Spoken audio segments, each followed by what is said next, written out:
Evet değerli dostlar, hepiniz hoş geldiniz. Bu akşam farklı bir program olacak inşallah. İnsanımızın kendi köklerinden koparılmaya çalışıldığı bir dönemde, daha doğrusu uzun yıllar bu devam ediyor. Bugün hem kendi edebiyatımızı, kendi şiirimizi anlamaya çalışacağız. Sayın Hocam bu konuda biliyorsunuz Türkiye'de klasik edebiyatımızı bizlere sevdiren, klasik edebiyatın önemini bizlere anlatan hocamız. İnşallah bu akşam buradan ayrılırken hepimizin yüzünde güzel bir tebessüm ve en önemlisi de hepimizin gönlünde kendi edebiyatımızın, kendi şiirimizin varlığını hissederek ayrılacağız. Bizleri bu akşam yalnız bırakmadığınız için, sizlere davetimizi kırmadığı için ve uzun bir yol kat ederek bizlerle buluşan Sayın Hocamıza ayaklarına sağlık diyoruz ve bizlere anlatacaklarından dolayı da ağzına sağlık diyoruz. Hepinize tekrar teşekkür ediyorum. İyi programlar diliyorum. Teşekkürler başkan. Hoş geldiniz. Bacılar, kardeşler. İşte geldik gidiyoruz. Dilekleriimiz dünyada. Cenab-ı Peygamber öyle buyuruyorlar Aleyhisselatü Vesselam. Küllü fil dünya gariban el-hafizini ve udde nefseke min ashabin umur. Bu dünyada kendini garip veya yolcu bil ve kendini kabir ashabından say.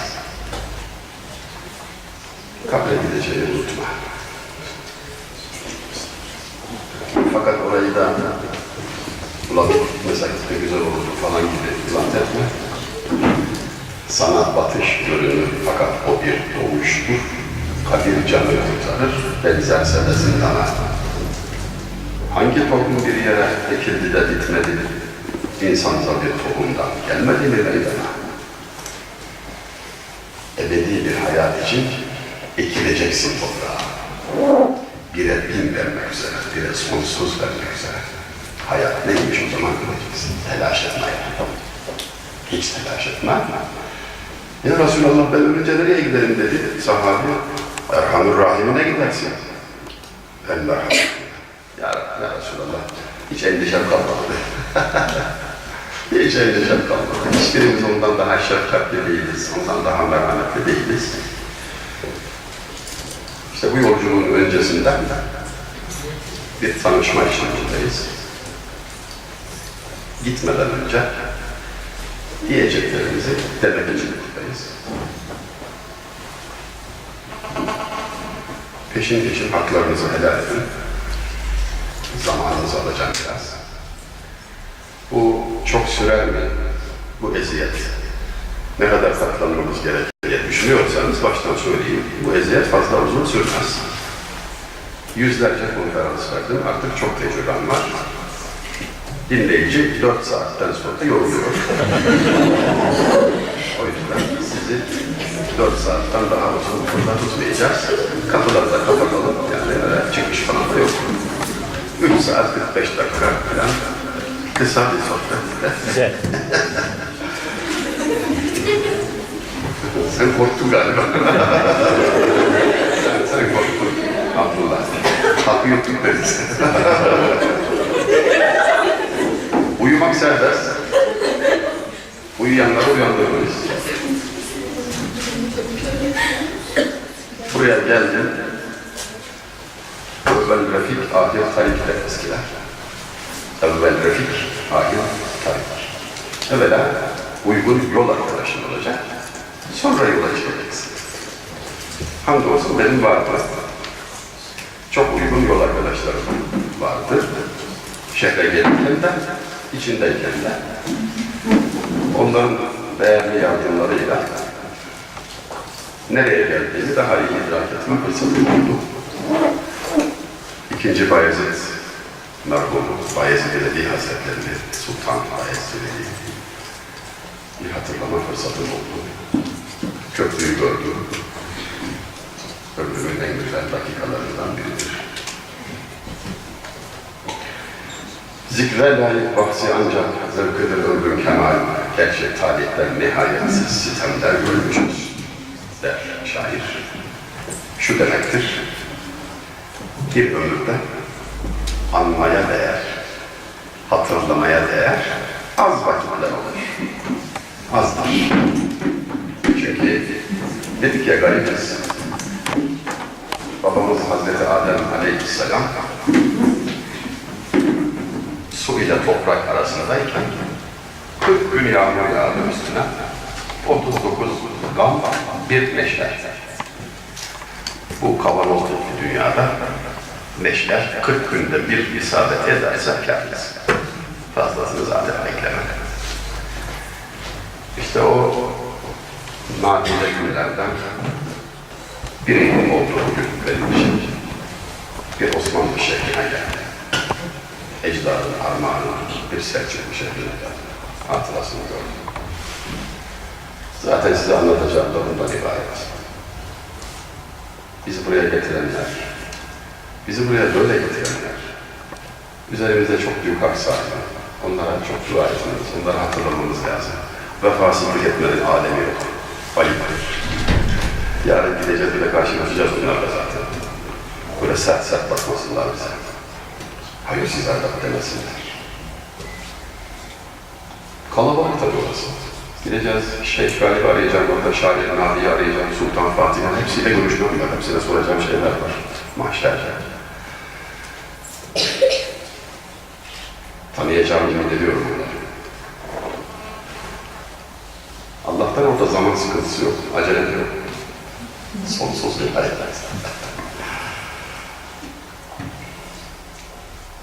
Yavuz Sultan Selim var.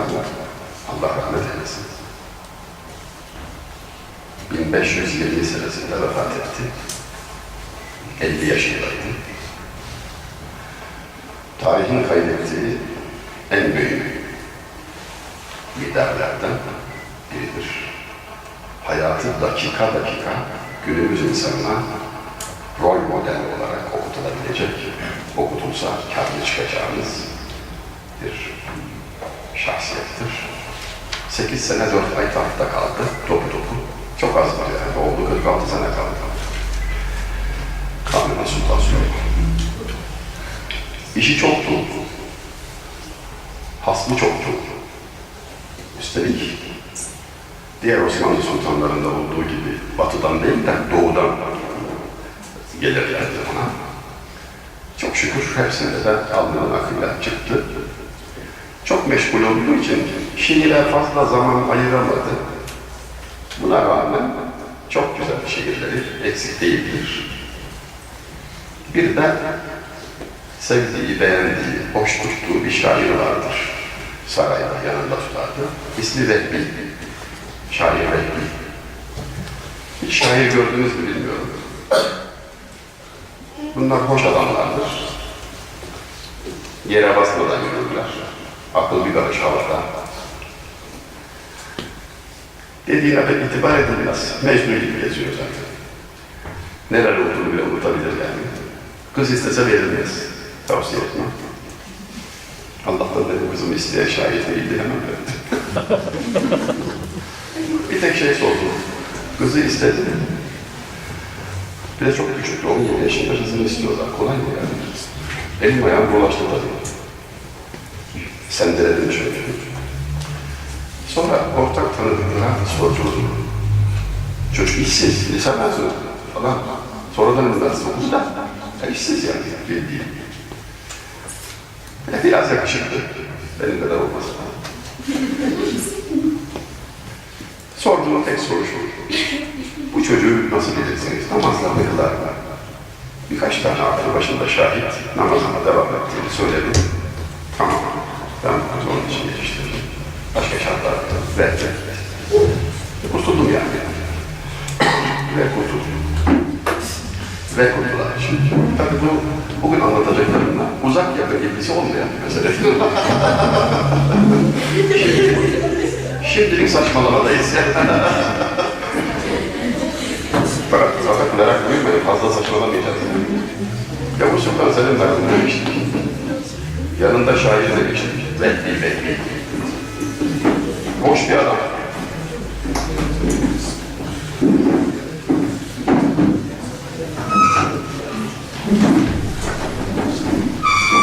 Osmanlı özgür ağırlığı çok yüksek.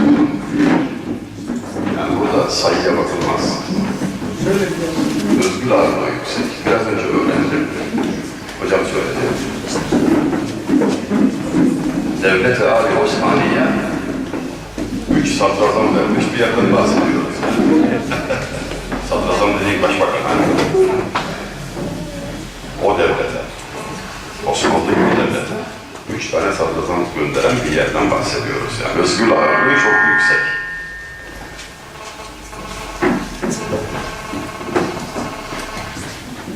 Cumartesiyi pazara bağlayan, oldukça insanların gevşediği bir akşamda burayı böyle doldurmanızdan da gösteriyor zaten. Ben arada şimdi böyle sözü gezdiriyorum kapıdaki hareket etsin diye. Yani burası saçmalama değil, burası bilinçli. Vehbi diyorduk, şair Vehbi.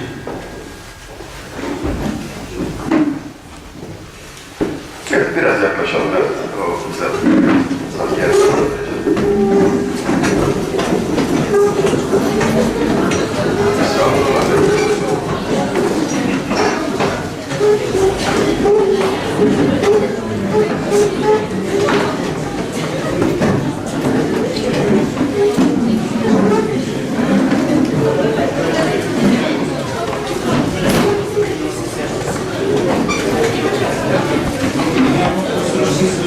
Neye geliyorsunuz ha? Ha, pardon.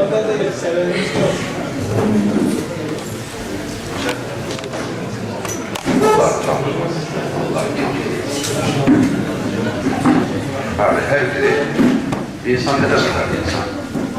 Allah'ın emanet, yeryüzünde halifesi, ebedi hayatı var. Kime muhatabısın yani? Aman yarabbim, aman yarabbim. Adama sorarlar. Ya bu ne öyle? Bizi herkes tanıyor galiba, değil mi? En azından çoğunluk. İsmim Hayati, soyadım İnanç. Denizli değil, Çameli değil, Denizli'nin Çameli kazası. 2500 nüfusu var, kaza olmuş. Hakkıköy. Ama bakmayın işte ne yapsınlar, yakında ilçe olmadığı için bizim oraya da kaymakam gönderiyor devlet. Evet, gayban bir yer. Evliyim, 2 çocuğum var, 3 de torunum var. Serbest avukatım. Fakat o mesleği çok fazla yapamadığımdan böyle işler yapıyorum. Şiir falan anlatıyorum. Bu kolay. Geldiğinizde işin avukatlık zor. Beceremedik. Estağfurullah diyeceksiniz burada. Yoksa estağfurullah makamıdır. Evet.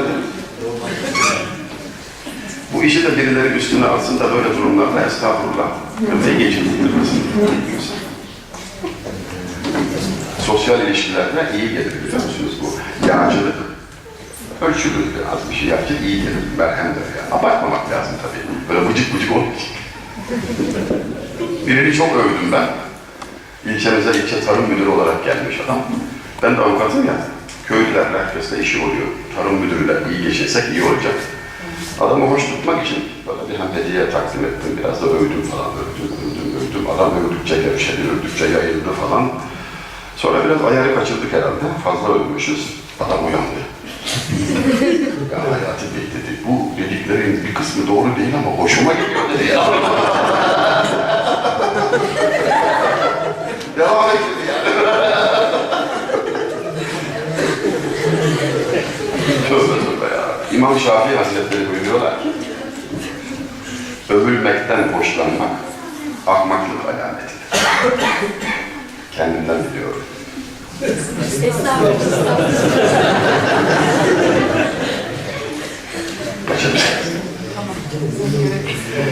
Şair Vehbi'ye bir gün sert baktı Yavuz Sultan Selim. Şöyle baktı yani. Böyle baktı. Anladın mı? Yavuz Sultan Selim. Sert bakan adam o olunca önemli. Yani ben baksam hadi neyse de o bakınca babuş bakalım. O günlerde oğluna beddua etmek isteyen baba şöyle geldi. Allah seni Yavuz'a rezil etsin. Çünkü çok zor bir vaziyet. Yavuz'un mesai arkadaş olmak ama. Vezirlerinden birisi dedi ki, sultanım eninde sonunda ben bir hata yapacağım ve sen beni nasıl olsa cellata vereceksin. Şunu çabuk yap da her gün ölmekten kurtulayım dedi. Yavuz merhumun cevabı, valla benim de aklımda ama yerini adam bulamadım.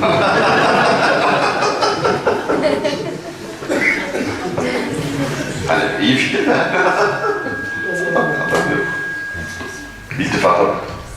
Yani cellata vermememin sebebi şimdilik yerine adam bulamadım. İltifat da bu. Böyle bir adamdan bahsediyoruz Yavuz Sultan Selim. Mısır'a sefere gidiyor. Memluklulardan hilafeti alıp geliyor. Biliyorsunuz o günden beri hilafet İstanbul'dadır. Emanetler oradadır. İlk Osmanlı halifesi Yavuz Sultan Selim geldi, 40 hafız göreve başladı.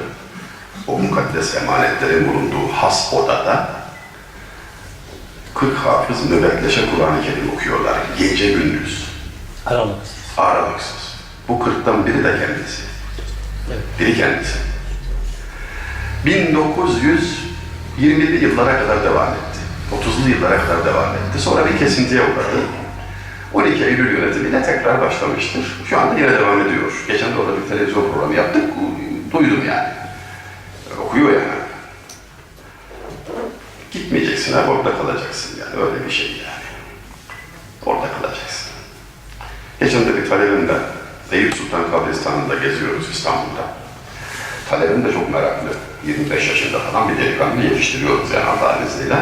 Neye, nasıl yetiştiriyoruz derseniz yani hani bir gün bize bir şey olursa devam eden birisi olsun diye yani. Sağlığında konuşmaya izni yok. Ha, ölürsen konuşacak, o da şimdi dua ediyor. Ya Rabbi bir an önce diyor. Çocuk yetişiyor bir taraftan. Dedim ya meraklı. Eyüp Sultan Kabristanı'nda mermer bir levhada, kocaman bir levhada orada yatan tarihi meşhur şahsiyetlerin isimleri de var. Yani Kalburüstü, alim, Evliyadan, Şeyhülislam, Kaz Asker, ne varsa. Baktı. Abi dedi, akşamları burada ne muhabbet dönüyordur ya. Heves etti çocuk. Halası geldi yani orada. Yavuz Sultan Selim Mısır'a gidiyor. Dünyanın gidişatına yön veren en esaslı, en köklü birkaç hamleden biridir o Mısır seferi. Çok özel bir şeydir. Yani 2 sene 4 ay sürdü. Gittikten sonra tam 2 sene 4 ay geçti, saraya geri döndü. Dönüşte enteresandır yani. Denizde dolanmayı bekletiyor. Sahilden bakıyor. Sahili seyrediyor. Ne var sahilde? Millet toplanmış. Bir şey yapacak, bir şenlik yapacak yani. Çok yaşa padişahım diyecek. Bir sevinsin müsaade et. Fakat Yavuz'un fikri başka.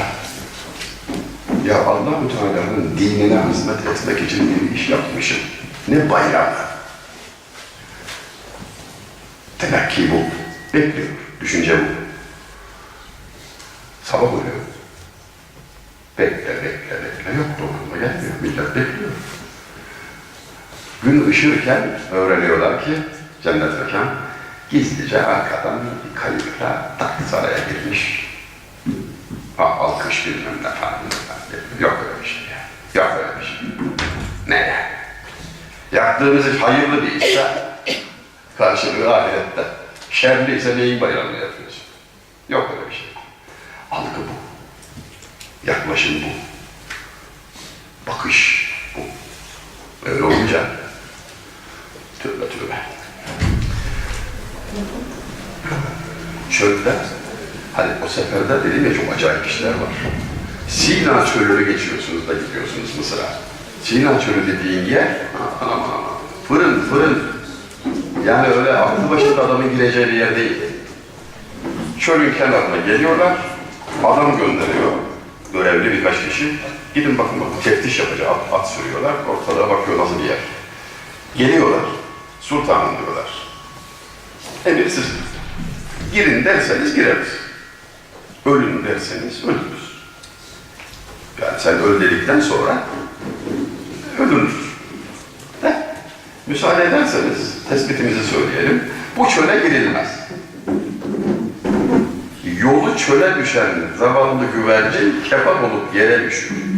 Burası fırın.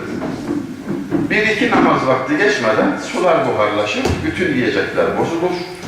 İnsanlar, hiçbir şey kalmaz, hayvanlar telef olur. Siz bilirsiniz. Yavuz Sultan Selim'in cevabı yönetim nasıl yapılır? Onu gösteriyor. Cevap şu. Bana bak, vezir. Başın omuzunun üstünde iyi duruyor. Çekil. Çekil, şimdi başını almayayım ya. Mevzu bahis olan baş yolda duracak mı durmayacak mı? Kimse yoksa ben buraya yalnız girerim. Tek başıma girerim. Sen neden bahsediyorsun? Cenab-ı Peygamber ne buyurdu aleyhissalatü vesselam? İstişare et, karar ver, dönme. İstişare ettik mi? Ettik. Karar verdik mi? Verdik. Buradan döneceğim öyle mi? İmkan yok dedi ya. Ben buraya girerim. Siz bilirsiniz. Adı sürdü. Tek başına. Peki, bir insan arkasındaki koskoca orduyu bu kadar tehlikeli bir ortama, görünüşte hiçbir kurtuluş imkanı da yokken hangi motivasyonla sevk edebilir? Nasıl cesaret eder böyle bir şeye? Nasıl olur bu yani?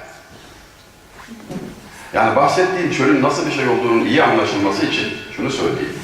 1944 yılında 2. Cihan Harbi'nde Hitler bu çölden geçemedi, üstelik motorlarla geçemedi. Hani bir marka var, benim arabam da o markadır laf aramızda, Volkswagen. O marka 2. Dünya Harbi'nde çöl şartlarına uyumlu bir motor yaptırma emriyle Hitler'in tazyikiyle yapılmış bir dünyaya hediyesidir yani. Ve bu motorlarla geçilemedi. Halbuki 1517'de aynı yerden motor yok, yaya geçeceğiz. Ve geçiliyor. Hoppala. Peki nasıl oluyor? Yani insan hiç mi korkmaz, hiç mi endişe etmez? Arka planında ne var? Şu var. Arka planında şu var. Hendek Harbi'nde Cenab-ı Peygamber aleyhissalatü vesselam, hatırlıyorsunuz değil mi Hendek Harbi'ni? Zannedilir ki Medine-i Münevvere kuşatıldı. Medine değil mi hocam? Tabii. Kuşatıldı. Şehrin etrafına hendek kazarak savunma yaptı Hazreti Peygamber ve ordusu. Zannedilir, öyle değil. Öyle değil. Bir bölüm yani. Sıkışılmış, arkası dağlar, geriye gidecek gitme imkanı yok. Sadece karşıdan gelen kafir ordusunun hızını kesmek için bir hendek kazılıyor. Selman-ı Farisi radıyallahu anh hazretlerinin teklifiyle. Yani o hendeyi kazdığınızda da karşıdaki ordu durmayacak, yavaşlayacak sadece. Bu kadar yani. Ve ordu mensubu Efendimiz Aleyhisselatü Vesselam başta olmak üzere Eshab-ı Kiram 10 gündür neredeyse hiçbir şey yemeden oruç tutuyorlar. O da devam ediyor yani oruç taraftan. İftarsız. Sayı ise şöyle baktığınız zaman göreceğiniz kadar çok fazla değil yani. Milyonlardan bahsetmiyoruz.